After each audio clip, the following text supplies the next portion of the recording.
Today we're taking a look at these MLB matches: Cleveland Indians vs Minnesota Twins, Oakland Athletics vs Chicago White Sox, San Diego Padres vs Colorado Rockies, New York Mets vs San Francisco Giants, and Pittsburgh Pirates vs Los Angeles Dodgers, which are happening on Monday, August 16, 2021, and giving you match breakdowns, betting tips and predictions in general on these games. Welcome back to High Stakes. Let's get straight into it. Also, don't forget to subscribe to get notified as soon as we release these sport prediction videos. And if you would like more betting tips and predictions, then check out our Patreon in the link down below. Our new Patreon is a way for us to help you improve your chances of making more money.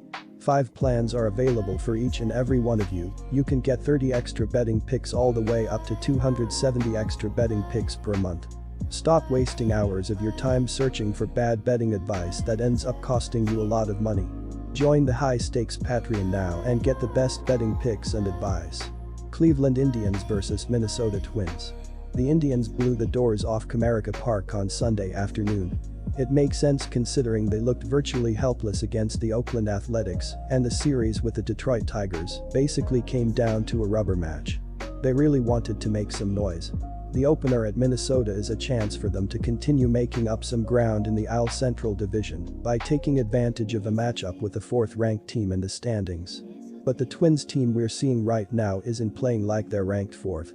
Their last 3 series victories have come over teams currently leading their respective divisions. That isn't a minor feat by any stretch of the imagination. Say what you want about how Minnesota has looked this season, but they're on a nasty hot streak right now. The Tribe will walk smack dab in the middle of an offensive storm that has ripped through Cal Quantrill once already this season. He gave up 6 hits and 6 earned runs in only 4.1 innings of work when he stared down the Twins lineup back in late June. Timing isn't on Cleveland's side, with the team clearly struggling and heading in the wrong direction. Now, they're expected to go on the road against a Twins team that seems to have amnesia regarding to how poorly they've played this season. My betting advice for that game is to pick Minnesota Twins. Oakland Athletics vs Chicago White Sox. While the White Sox are cruising in the AL Central, there are still some concerns about the pitching for the White Sox. Keuchel has gone just 1-5 with a 5.74 ERA in his last 9 outings, 8 starts, spanning 47 innings. That's not something you want to hang your hat on in the postseason in a short series. Chicago has a prolific offense that has masked some of those pitching woes, but something has to give there. The Oakland Athletics have been an average offensive team this season, as they are tied with the Colorado Rockies for 14th in the majors, with a .728 OPS. They have been scoring runs this season as they are averaging 4.6 runs per game so far. With the addition of center fielder Starling Marte, the offensive numbers have soared even higher, as they are averaging 7 runs a game in their last 11 games. Third baseman Matt Chapman needs to step up offensively, as he is posting a .698 OPS with 16 home runs and 54 RBI, while stealing 3 bases in 4 attempts. If Oakland can continue to score despite losing Ramon Laureano for the remainder of the season, it will be difficult to beat them. My betting advice for that game is to pick Oakland A's. San Diego Padres vs Colorado Rockies. The Padres are mired in a slump at the plate right now, and it's hard to trust San Diego in this spot. Senzatella is due for some regression over the second half. The Rockies' right-hander has walked a career-low 1.97 batters per 9 innings of work, but has been victimized by a .338 BABIP and has stranded just 66% of his base runners as a result. The Padres have lost 4 of their last 5 games and are now trying to fend off the Cincinnati Reds for the second wild card spot in the National League.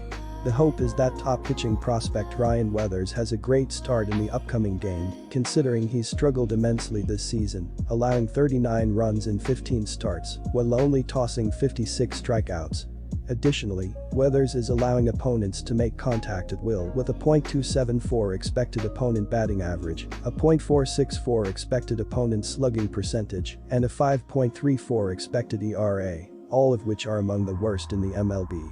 Colorado will counter with right-hander Antonio Senzatella for the series opener against the slumping Padres on Monday. My betting advice for that game is to pick Colorado Rockies. New York Mets vs San Francisco Giants. This is an absolutely brutal stretch for the Mets, who are in the midst of a 13-game stretch where they face the Dodgers and Giants. When you're a struggling team in a tight race for a division lead like the Mets are in the NL East, this kind of stretch can break you in a hurry.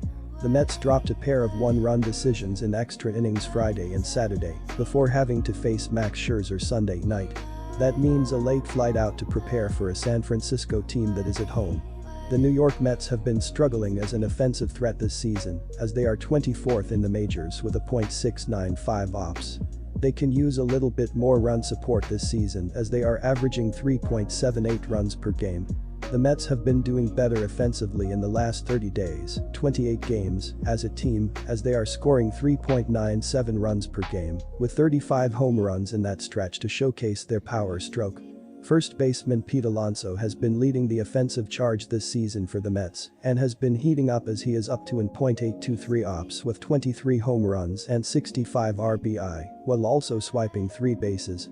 If the lineup can continue to heat up, they have a chance to regain the NL East lead.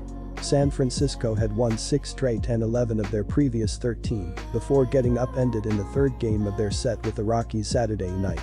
The Giants entered Sunday holding a 4-game advantage over the Dodgers for the top spot in the NL West race. On Saturday, San Francisco had 7 hits with Brandon Crawford the lone player with 2. Donovan Solano drove in the lone run for the Giants with a RBI single in the second inning. Sammy Long didn't factor in the decision as he went 2 innings, allowing 1 run on 2 hits with 1 walk and 4 strikeouts. Dominic Leone, 2-2, took the loss as he allowed 2 runs on 2 hits, with 1 walk and no strikeouts in 1/3 of an inning. My betting advice for that game is to pick San Francisco Giants. Pittsburgh Pirates vs Los Angeles Dodgers. The Pirates come into Monday's game in poor form, struggling to find much consistency. That comes right in time to head across the country on no rest to take on the Dodgers, one of the best teams in baseball.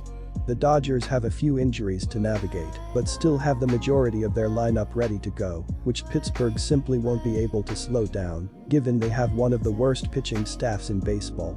Pittsburgh's offense has been better of late, but still doesn't have the experience and consistency to keep up with how many runs the Dodgers can score at home. Pittsburgh is expected to go with left-hander Steven Brault for the first game of this series. He allowed 2 runs over 5 innings Tuesday in his last start as the Pirates fell to the Cardinals. He comes into this tough matchup with a 3.00 ERA over 9 innings of work this season for the Pirates. The Dodgers brought back nearly everyone from last year's World Series winning team and made one of the biggest splashes of the trade deadline, but still sits multiple games behind the Giants in the NL West standings. My betting advice for that game is to pick the Dodgers. Good luck to all of you. That's it for this video. Stay tuned and stay safe for the next betting tips and advice.